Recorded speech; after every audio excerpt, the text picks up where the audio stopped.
ये नाम की महिमा मैंने आपको सुनाई, नाम की सत्संग की महिमा से चूंकि हम लोग अननोन हैं, उसका परिणाम है कि हमारी नजरों में कोई फर्क नहीं पड़ता कि कथा 3 बजे से शुरू होगी, हम 6 बजे पहुंचे तो क्या है, आज तक किसको मिला है, क्या मिला है, उससे कुछ हुआ है,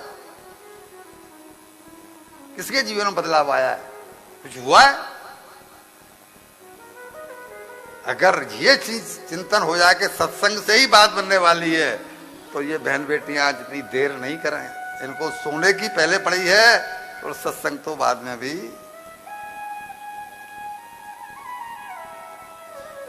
एक स्टेशन पर, जैसे गांव होते हैं ना, शहर, कस्बे कस्बे, और फिर कस्बों से गांव में जाना पड़ता है इंटीरियर में, तो एक गांव में ट्रेन रुकी, उस जगह पर स्टेशन था बहुत छोटा सा, और बहुत छोटे से स्टेशन पर ट्रेन रुकी, तो गांव में जो दुकानदार होते हैं ना बनिए, वो छोटा मोटा सामान शहर से लाते हैं और गांव में बेचते हैं और अपना व्यापार करते हैं।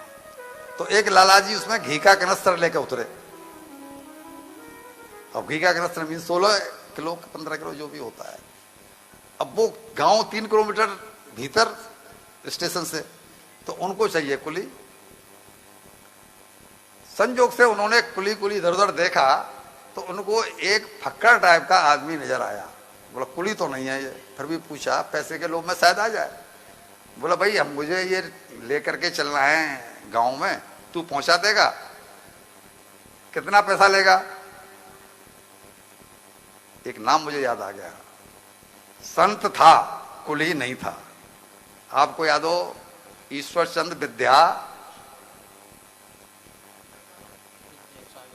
वो प्रसंग आता है ना कि वो एक छात्र था और वो एक बैग लेने के लिए स्टेशन पे ईश्वर चंद्र विद्यासागर खड़े थे, उनका कुली को आवाज दे रहा था, जरा सा छोटा सा बैग था, और उन्होंने वो बैग उसके हाथ में से लिया और उसको ले लेके चले।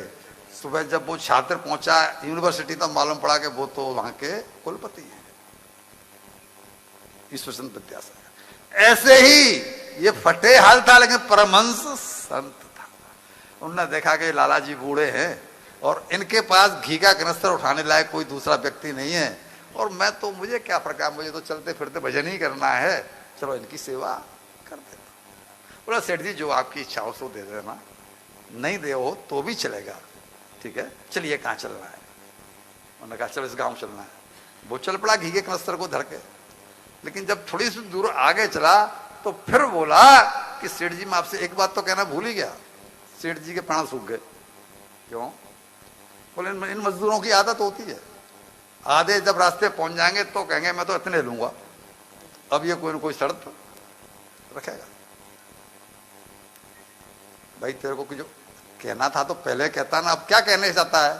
सर जी मैं नहीं, वो बात नहीं सर जी, मैं ये भूल गया कि मेरी आदत है कि मैं अपनी श्वासों को बर्बाद तब। बोला या तो मुझे कुछ सत्संग आप सुनाओ, नहीं तो मैं आपको सुनाऊं।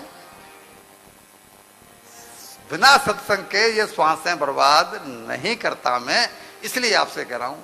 तो लाला जी ने तो कभी कोई सत्संग किया नहीं था, उनके यहां तो एक ही सत्संग था, दाम दाम, राम नहीं, दाम दाम दाम दाम। अब वो पिंड छुड़ाने के लिए बोला कौन झमेले में पड़ा यार, ये क्या मुसीबत लग गई। बोला भाई तू ही सुना जो तू जानता हो, मैं कुछ नहीं जानता, मुझे कुछ नहीं आता, तू ही सुना दे। तो उन्होंने सुनो, और गांव तक पहुंचते पहुंचते करीब आधा घंटा लगा, और आधे घंटे में उन्होंने सत्संग की चर्चाएं जो जो उनको सुनाई वो उन्होंने बड़े बेमन से सुन डाली। जब गांव में पहुंच गए तो लाला जी को लगा कि भजन तो काफी था और ये आदमी थक भी गया होगा, तो उसको चने दिए और गुड़ दिया और पानी पिलाया। उसने पिया, खाया। अब बोलो भाई तुमको कितना पैसे दूं?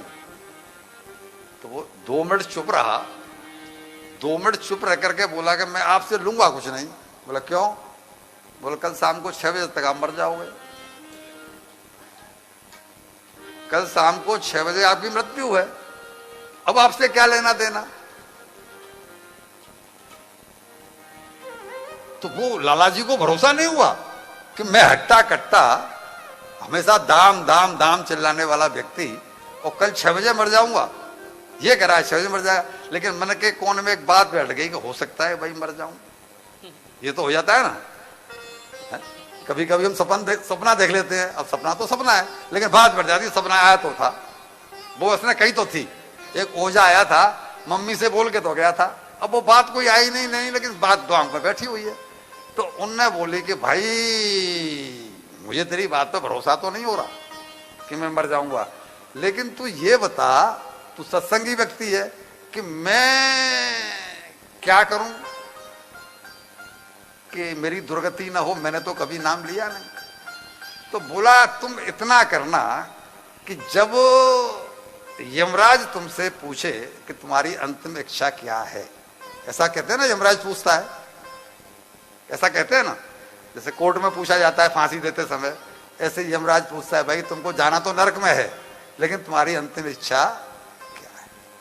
तो उसने भी कह दिया तुम जाकर के केवल इतना कहना कि महाराज मैं जो है ना वो नरक, मैं जो आप मुझे नरक स्वर्ग जो भी दुख सुख देना चाहते हो वो मुझे सब स्वीकार है, लेकिन मैं उसको भोगना नहीं चाहता, देखना। सूत्र युक्ति कथा से पहले मैंने पहले दिन कही थी कि यहां से युक्तियां मिलेंगी। मैं उसको भोगना नहीं चाहता, मैं उसको देखना चाहता हूं। यही हुआ। दूसरे दिन 6 बजे सेठ जी यमदूत आए, पहुंच गए। यमराज ने पूछा तो बोला जी आपने जब मेरी पूछा है कि आपकी तेरी अंतिम इच्छा क्या है, इसका मतलब आप मेरी अंतिम इच्छा तो पूरी करेंगे ही। तो उन्हें थोड़ी मालूम था कि इसको कोई गुरु मिल गया है, यमराज को थोड़ी मालूम था। तो हाँ करेंगे। बोलो क्या अंतिम इच्छा है? बोलो मेरी अंतिम इच्छा ये है कि मैं इस सत्संग के फल में जो आप मुझे देना चाहते हैं, मेरे कर्मों का फल जो देना चाहते हैं, मेरे अधर्म का फल जो देना चाहते हैं, इसको मैं भोगना नहीं चाहता, तब मतलब देखना चाहता हूं। वो चक्कर में पड़ गए कि ऐसा तो हमारे यहां कोई विधान है ही नहीं भाई, हमारे यहां तो भोगा जाता है, देखा नहीं जाता। तो भाई ऐसा हमारे यहां तो कोई विधान नहीं है। बोल महाराज अभी आपने कहा था कि हम तुम्हारी इच्छा पूरी करेंगे, अगर आपके यहाँ ऐसा कोई विधान नहीं है, आप अपनी बात से पलटते हैं तो कोई बात नहीं। लाला जी तो चतुर तो होते ही है बात बनाने में, तो फौरन बात बोल दी। अगर आप अपनी जिज्ञासा से पलटते हैं, वचन से पलटते हैं तो कोई बात नहीं।